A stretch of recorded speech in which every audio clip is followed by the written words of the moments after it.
सिखा रहा हूँ, पैनल भी बना के सिखा देता हूँ। ये आरडीपी सबसे पहले जब आरडीपी बन जाए तो यहाँ पर ये क्लाउड वर्चुअल मशीन लिखा हुआ है। जो आरडीपी होती है ना, हम उसको बोलते हैं क्लाउड वर्चुअल मशीन। यहाँ के ऊपर हम सिलेक्ट करेंगे। जैसे यहाँ पर सिलेक्ट करेंगे, जो ऑलरेडी आरडीपी बनी हुई होंगी वो वहाँ पे यहाँ पे शो होना स्टार्ट हो जाएंगी। ये मैं भी आपको दिखा देता हूँ। ये 3 आरडीपी मेरी बनी हुई हैं, ये तीनों शो हो रही हैं और रनिंग के अंदर, मतलब कि ये चल रही हैं। अब न्यू बनानी है तो ऊपर आपने लोकेशन सेलेक्ट करनी है, जो भी लोकेशन, क्योंकि मैंने सिंगापुर की 3 आरडीपीज निकाली हुई हैं तो इस वजह से ये सिंगापुर 3 आरडीपी शो कर रहे हैं। सिंगापुर की आरडीपी सबसे अच्छी होती है, जिसकी स्पीड भी अच्छी होती है। अब आपने सिंगापुर सेलेक्ट करके क्रिएट के ऑप्शन पर क्लिक कर देना है। जैसे हम क्रिएट के ऑप्शन के ऊपर क्लिक करेंगे तो हमारे पास कुछ इस तरह का इंटरफेस आएगा। तो ये अभी ओपन हो जाए, थोड़ा सा नेट स्लो है तो आपको दिखा देता हूँ फिर। अब देखें, 3 हमारे पास प्रोसेस हैं। ये सबसे पहला प्रोसेस है, ये दूसरा प्रोसेस है, ये तीसरा प्रोसेस है।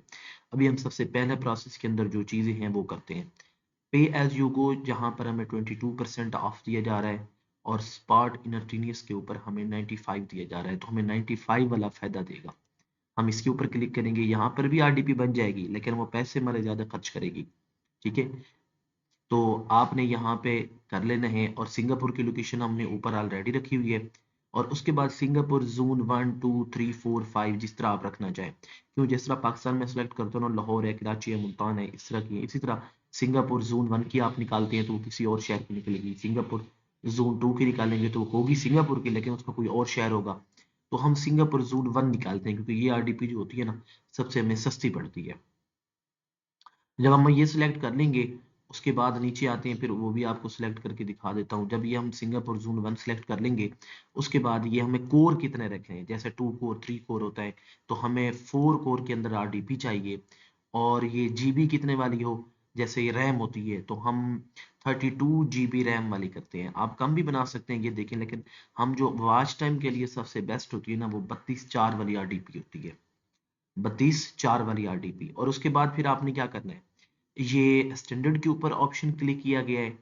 कुछ आरडीपीज नीचे स्टैंडर्ड के ऊपर भी शो हो जाती हैं। देखिए, ये वाला जो खाना आपको नजर आ रहा है, ये मॉडल रिकमेंडेशन वाला, ये अभी खाली है। इसका मतलब है स्टैंडर्ड के अंदर आरडीपी नहीं पड़ी हुई। तो आप ये MEM ऑप्टिमाइज लिखा हुआ है, जिसका नाम है मेमोरी ऑप्टिमाइज, इसके ऊपर क्लिक कर देना है। जैसे हम इसके ऊपर क्लिक करेंगे, अब नीचे देखिए आरडीपीज की प्राइस शो होना स्टार्ट होगी।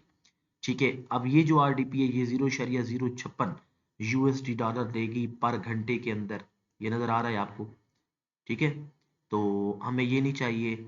हमें ये देखें, ये 0.015 लेगी, हमें ये भी नहीं चाहिए। हम ये वाली लेंगे, ये 0.014 वाली। क्यों? क्योंकि ये आपके आधे डॉलर से भी कम खाएगी 24 आवर के अंदर। तो हमें ये चाहिए तो हमने इसके ऊपर सेलेक्ट कर दिया। अगर ये चाहिए तो इसके ऊपर सेलेक्ट करते हैं, लेकिन हमें चाहिए M3 वाली, मेमोरी ऑप्टिमाइज M3 वाली। इसके ऊपर जब हम क्लिक करते हैं तो ये टेंसेट ओएस नहीं, हम विंडो होती है साफ ज़रे, जो हम कंप्यूटर या आरडीपी होती है उसके अंदर विंडो होती है। अब विंडो के ऊपर हमने सिलेक्ट कर दिया और नीचे ये सिलेक्ट एन इमेज, ये विंडो पूछेगा कि विंडो कौन सी करनी है इस आरडीपी के अंदर। तो हमने क्लिक किया, हमें विंडो चाहिए window server 2022 data centre 64 bit English. अब यहाँ पर CN लिखा हुआ है, ये भी सेम है, लेकिन ये CN कोई और लैंग्वेज है जिससे हमें समझ नहीं आएगी, तो हम इंग्लिश के अंदर करेंगे। हम जैसे इंग्लिश के अंदर कर ली तो ये आपके पास रैम शो हो रही है कि आप जो मतलब कि हार्ड डिस्क नहीं होती, ये 50 GB उन्होंने दी है। अगर आप बढ़ाते हैं तो आप यहाँ पे बढ़ा सकते हैं, अगर आप कम करते हैं तो आप यहाँ पे भी कम कर सकते हैं, लेकिन हमें 50 ही चाहिए, हमने इसको नहीं छेड़ना। उसके ऊपर नेक्स्ट कॉन्फ़िगरेशन, नेक्स्ट वर्क के ऊपर क्लिक करते हैं। कंफर्म किया, कंफर्म के बाद हम नेक्स्ट प्रोसेस के ऊपर चले गए। अब इस नेक्स्ट प्रोसेस के अंदर क्या करते हैं वो भी मैं आपको थोड़ी डिटेल के साथ बताऊंगा। अब थोड़ा सा ये चीज़ें ओपन हो जाए, उसके बाद मैं आपको बता देता हूँ कि ये क्या क्या, देखें लोडिंग हो रही है। ये सब चीज़ें मुकम्मल हो जाएंगी तो उसके बाद आपको बताता हूँ कि आरडीपी बनाना बहुत ही आसान है, थोड़ी सी भी मुश्किल नहीं है इसके अंदर। आप इसको ट्राई करेंगे ना, इंशाल्लाह आ जाएगी आपको। अब देखें, अब ये चीज़ें ओपन हो गई हैं, इसके अंदर जस्ट हमने 2 स्टेप करने हैं। अब देखें, सबसे पहले आपने ये जो बैंड विड्थ लिखा हुआ है, नजर आ रहा है आपको बैंड विड्थ, ये होती है दरअसल आपके नेट की स्पीड कितनी हो आरडीबी के अंदर। तो यहाँ पर उसने हमें दी हुई है 5 MB। 5 MB हमारे लिए कम है, हम इसको यहाँ से खींच लेंगे या हम यहाँ से भी बढ़ा लेंगे। हम बढ़ाते हैं, थोड़ा सा मैं स्पीड के साथ बढ़ाता हूँ।